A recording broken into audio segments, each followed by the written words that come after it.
Bonjour et bienvenue pour cette exhortation. Nous sommes le 7 janvier 2023 depuis Yaoundé. Je pense que c'est un message qui va nous faire du bien à tous. Alléluia. Parce que dans la vie, nous expérimentons des choses. Certains n'en ont pas beaucoup expérimenté, d'autres déjà. Et ceux qui ont déjà expérimenté ces choses vont encore les expérimenter. Et le titre de cet enseignement, de cette prédication, c'est « Apaise toutes les tempêtes violentes qui s'abattent sur ta vie ou qui assaillent ta vie ou qui t'assaillent. » Amen, alléluia. Parce que nous vivons dans un monde qui n'est pas tranquille, où il n'y a pas la paix. Il y a quelques années en France, il y avait peut-être 30 ans, un magnifique film qui s'appelait « La vie n'est pas un long fleuve tranquille ». Eh bien, en tous les cas, c'est une réalité pour tout enfant de Dieu, car tout porteur de lumière subit l'opposition de l'ennemi, Monsieur Z. Je ne vais même pas le nommer, Monsieur Z se lève contre nous. Alléluia. Et nous allons comprendre une histoire en profondeur, une histoire que nous connaissons, que nous trouvons bien. Il y a même une chanson qui parle de cela. Et c'est dans Luc, au chapitre 8, à partir du verset 22. Il est dit ceci: un jour, il monta dans une barque avec ses disciples et leur dit: passons sur l'autre rive du lac. Donc, c'est Jésus qui décide d'aller de l'autre côté, de traverser le lac avec ses disciples. Pourquoi? Parce que Jésus avait un objectif. Ils gagnèrent le large. Au verset 23, il est dit: pendant la traversée, Jésus s'assoupit, Jésus s'endormit. Alléluia.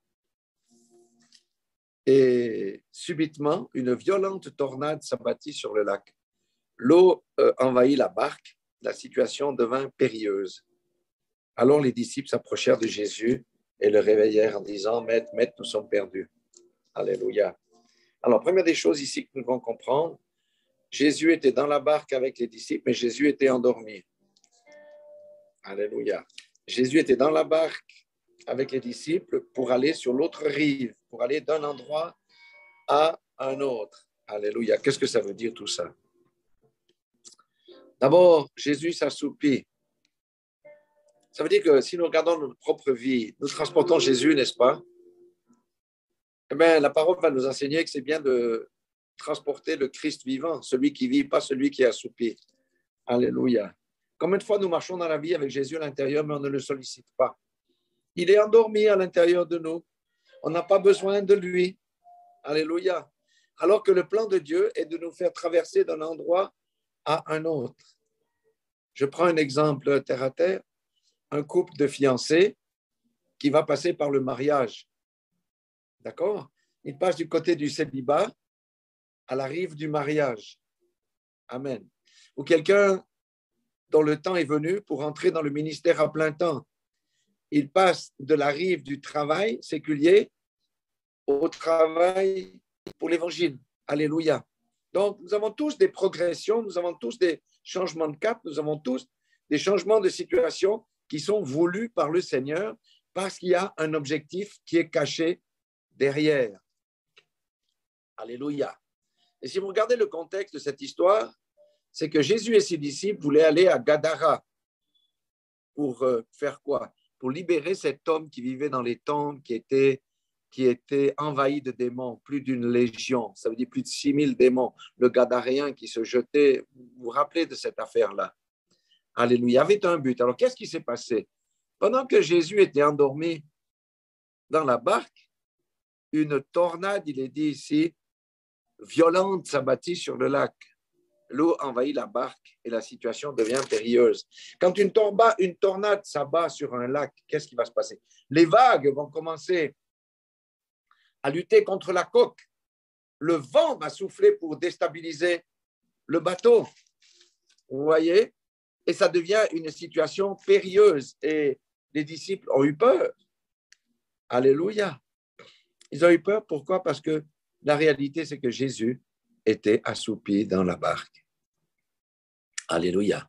Cependant, à un moment donné, après avoir essayé de piloter la barque du mieux qu'il pouvait, écoper l'eau ou baisser la voile, que sais-je, ils sont allés vers le maître. Maître, maître, maître, dans la panique, nous sommes perdus. Il se réveilla et commanda au vent et au flot tumultueux de quoi? De s'arrêter, bien entendu. Et immédiatement, ils s'apaisèrent et un grand calme s'établit. Alléluia. Alléluia. Lorsque la tempête ou la tornade s'abat sur ta vie, t'assaille, que fais-tu en premier? Que faisons-nous en premier? Nous faisons tout faux. Au lieu d'aller chez Jésus pour le réveiller directement, qu'est-ce qu'on fait? On cherche à régler la chose par nos propres moyens. Mais la tempête ne s'apaise pas parce qu'il faut la force surnaturelle du Christ. Alléluia. Mais laissez-moi vous dire que si Christ était vivant en nous, et pas le genre de Jésus-Christ qu'on sollicite uniquement quand tu as des problèmes, eh bien, la tempête s'arrêterait beaucoup plus facilement. Parce que les tempêtes, nous en aurons. Celui qui porte la lumière, le diable se lève contre lui. Et nous aurons des tempêtes violentes, soudaines. Et voyez, cette tempête soudaine vient à un moment où tout était calme, tout était tranquille dans la vie de quelqu'un. Et soudain, une tornade s'abat sur sa vie. Ça peut être un licenciement, ça peut être l'annonce d'une maladie, ça peut être une querelle familiale qui s'allume. Vous savez, les querelles familiales, c'est jamais tellement facile à apaiser.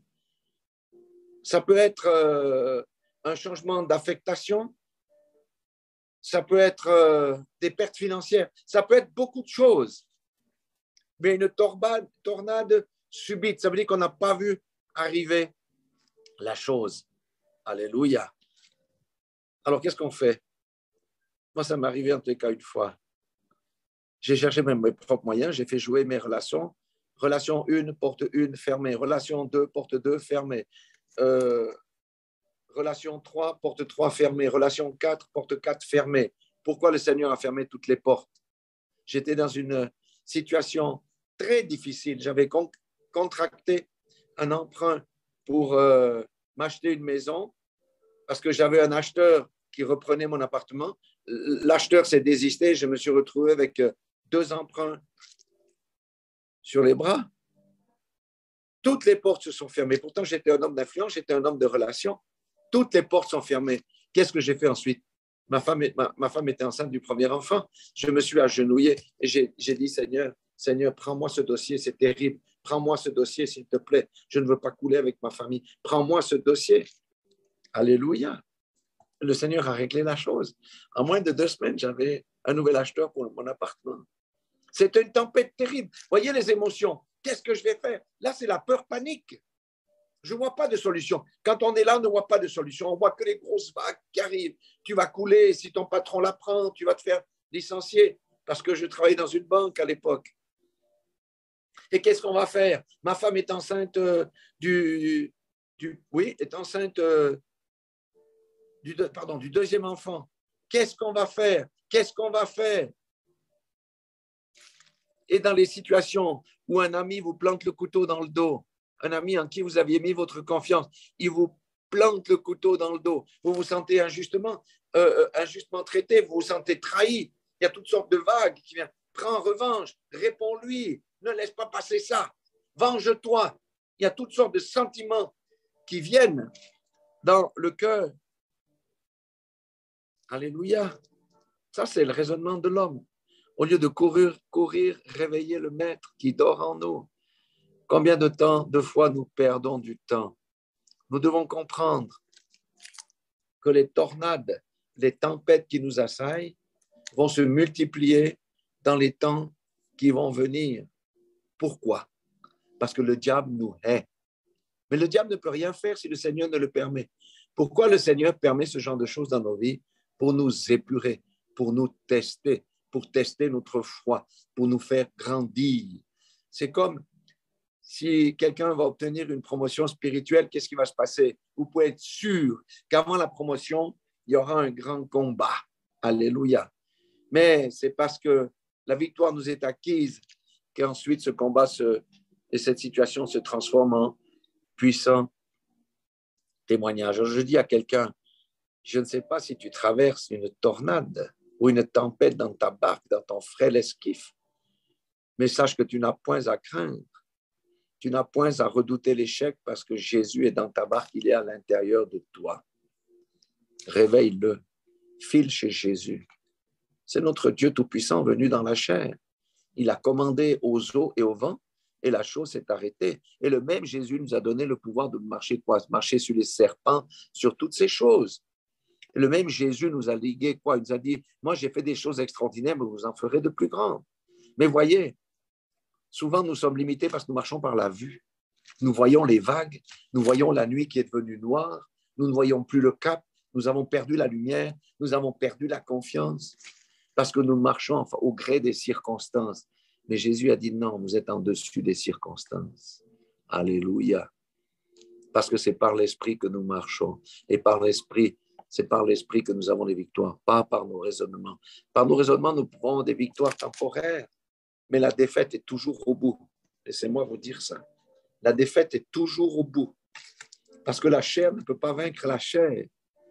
La chair fait semblant de se dominer par la chair. Mais l'objectif de la chair est toujours de vous entraîner en bas.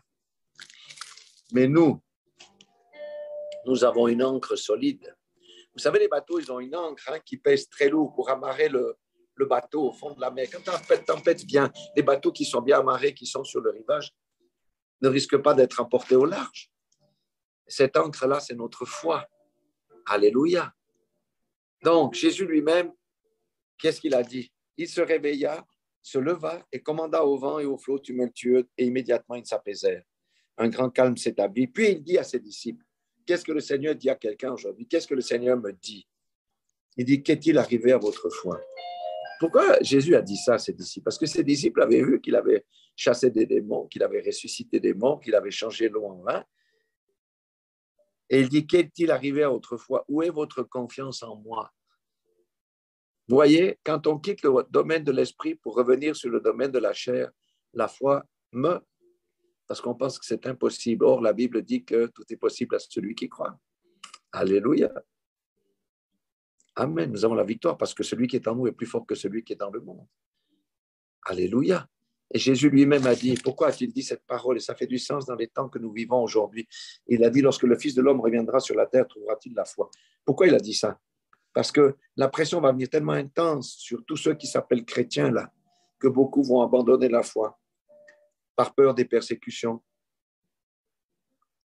par peur de perdre leur situation, par peur de ne plus pouvoir acheter ni vendre, et toutes ces choses qui sont déjà prédites. Mais seul le vainqueur, seul qui se tient debout face au diable, face à l'adversité, survivra pour l'éternité.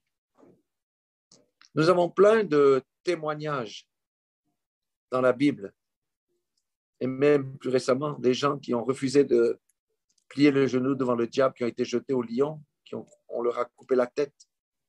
Ils ont passé par le martyr. Alléluia. Ceux-là, ils ont déjà une magnifique couronne dans l'éternité. Mais vous savez, si nous sommes appelés à passer par le martyr, c'est que l'Esprit de Dieu est vraiment en nous et l'Esprit de Dieu nous donne la force.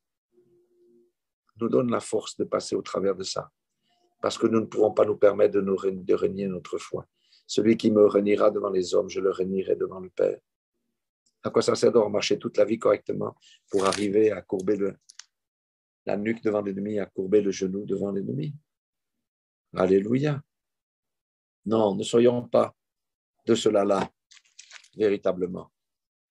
La foi, c'est ce qui nous permet de traverser des difficultés. Et Jésus a même dit, si vous avez la foi comme un petit grain de sénévé, dites à cette montagne-là, ôte-toi de là et jette-toi dans la mer. Dans les situations périlleuses, dans les tornades qui s'abattent sur notre vie, dans les tempêtes qui nous assaillent, c'est notre foi la clé de notre victoire. Et c'est la marche en esprit, c'est de regarder en haut et pas en bas. Et si on a de la peine, il y avait le psaume, je crois, c'est 68.2 ou 63.2, je ne sais plus qui dit, c'est David qui s'était écrié, « Oh Dieu, moi, je suis abattu, viens à mon secours, conduis-moi sur ce rocher que je ne puis atteindre. » Je crois que c'est 68.2 ou 63.2, c'est un des deux. Alléluia. Le centurion, il a dit, viens au secours de mon incrédulité. Alléluia.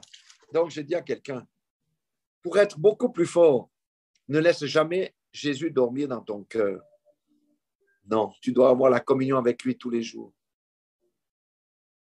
Tous les jours, tu dois louer ton Dieu. Loue ton Dieu. Jésus nous a donné la clé de la prière. Demandez à mon Père en mon nom. Prions avec ferveur lorsque les vagues arrivent là. Et Paul a dit, je crois que c'est lui qui a dit, soumettez toutes vos pensées captives à l'obéissance de Dieu. Lorsque nous sommes trahis, lorsque nous sommes blessés, les idées de revanche, les idées de justice propre, c'est là qu'on commence à prononcer des choses contre la personne et toutes ces choses. Et nous péchons. Non, nous pouvons être vainqueurs. Nous pouvons traverser en sécurité de l'autre bord. Nous pouvons atteindre notre promotion. Nous pouvons passer du célibat au mariage. Ne regardons pas aux circonstances. Nous sommes au-dessus des circonstances. Comme je l'avais expliqué dans une autre petite vidéo sur les vitamines du royaume, qui sont des petits messages en 2 et 5 minutes. Ceux qui sont sur cette chaîne peuvent aller regarder les vitamines du royaume de temps en temps. Nous avons la victoire. C'est Jésus la clé. C'est Jésus le Christ. Parce qu'il y a beaucoup de Jésus qui est notre salut.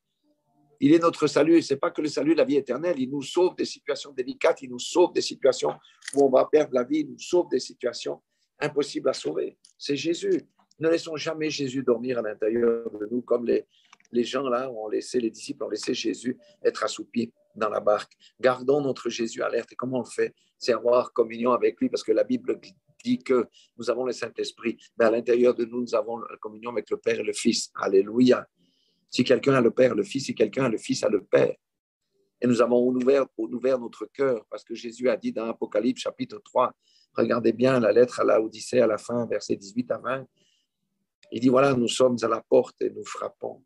Si quelqu'un, je suis à la porte et je frappe, si quelqu'un ouvre, moi et le Père, nous viendrons souper avec lui. Voilà, ce que j'aimerais, c'est que vous soyez ravigorés ou revigorés par cette prédication. Parce qu'il y a des témoignages qui vont sortir de là, je vous assure. Amen. Nous avons la victoire en toutes circonstances. Et voyez, que le Seigneur nous vienne en aide à tous parce que la situation se dégrade, la situation ne s'améliore pas dans le monde. Et le Seigneur est en train de lever une nouvelle génération de jeunes qui vont chambouler le monde. Et nous qui sommes plus anciens, la Bible dit de persévérer jusqu'au bout. Alléluia. Car nous verrons encore de grandes choses et nous témoignerons de la bonté de Dieu, de la grandeur de Dieu. Lorsque nous aurons vaincu une tempête, une autre tempête et encore une autre tempête. Et ce sera de puissants témoignages. Voilà. Ayons foi en Dieu, croyons en Jésus. Alléluia. Et croyons aux promesses qu'il nous a faites, à l'héritage qu'il nous a laissé de pouvoir vaincre l'ennemi, vaincre le monde et vaincre le péché. Voilà. Soyez tous bénis dans le nom puissant de Jésus-Christ de Nazareth.